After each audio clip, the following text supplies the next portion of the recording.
அருள்மிகு கோலவில்லிராமர் திருக்கோயில் திருவில்லியங்குடி. மூலவர் கோலவில்லிராமர். தாயார் மரகதவல்லி. உற்சவர் ஸ்ருங்கார சுந்தரன். கோலம் சயனம். திசை கிழக்கு. விமானம் புஷ்கலாவர்த்தக விமானம். தீர்த்தம் சுக்கிர தீர்த்தம், பிரம்ம தீர்த்தம், இந்திர தீர்த்தம், பரசுராம தீர்த்தம். மங்களாசாசனம் திருமங்கை ஆழ்வார். நாமாவளி ஸ்ரீ மரகதவல்லி சமேத ஸ்ரீ கோலவில்லி ராமாய நமக. ஊர் திருவில்லியங்குடி. நவகிரகங்களில் வெள்ளி எனப்படும் சுக்கிர பகவான் இத்தல இறைவனை தவமிருந்து வழிபட்டமையால் இவ்வூர் வெள்ளியங்குடி என பெயர் பெற்றது.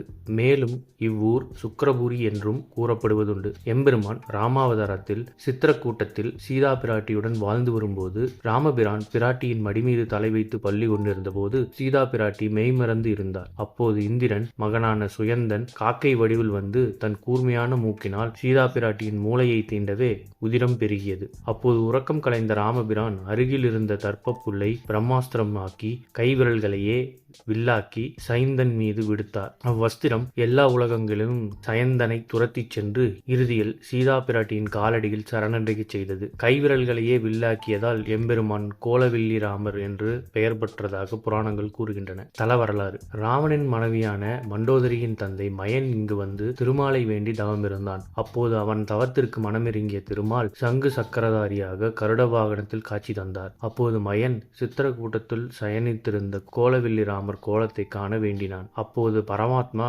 சங்கு சக்கரங்களை கருடாழ்வாரிடம் ஒப்படைத்துவிட்டு கோலவில்லி ராமராக புசங்க சயனத்தில் காட்சி தந்தார். அதேபோல் இன்றளவும் சயன கோலத்தில் வண்ண நிறமாக காட்சியளிக்கிறார் மெய்மறந்த ஆழ்வார். 12 ஆழ்வார்களில் ஒருவரான திருமங்கை ஆழ்வார் கோலவில்லி ராமனை தரிசித்துவிட்டு அடுத்த நாள் இந்தலூர் பரிமள அரங்கநாதர் சுவாமியை சேவிக்க வேண்டும் என்ற எண்ணத்துடன் கோயில் பிரகாரத்தில் வலம் வந்து கொண்டிருந்தார். கோயில் படையிடை மாடத்து தூண்களில் பதிந்திருந்த மணிகளில் ஒளியால் பகல் இரவு தெரியாமல் பொழுது சாய்ந்தது தெரியாமலும் ஆழ்வார் மெய்மறந்து போனார். நினைவு திரும்பியதும் மீண்டும் ஒருமுறை மங்களாசாசனம் செய்துவிட்டு அவ்வூரை விட்டு புறப்பட்டார் ஆழ்வார். இவ்வாறு திருமங்கை ஆழ்வார் இருமுறை பாசுரம் பாடியருளிய அற்புத தலம் இதுவாகும். இந்நிகழ்வை ஆழ்வார் தாம் பாடிய பாசுரங்களில் அழகாக குறிப்பிட்டுள்ளார். திருவிழாக்கள். ஸ்ரீ ராம நவமி, கிருஷ்ண ஜெயந்தி, நவராத்திரி, திருக்கார்த்திகை விழா, வைகுண்ட ஏகாதசி போன்ற வைபவ தினங்களில் பெருமாளுக்கு சிறப்பு திருமஞ்சனம் ஆராதனைகள் நடைபெறும். அன்றைய தினத்தில் பெருமாள் தாயார் பல்வேறு வாகனங்களில் எழுந்தருளி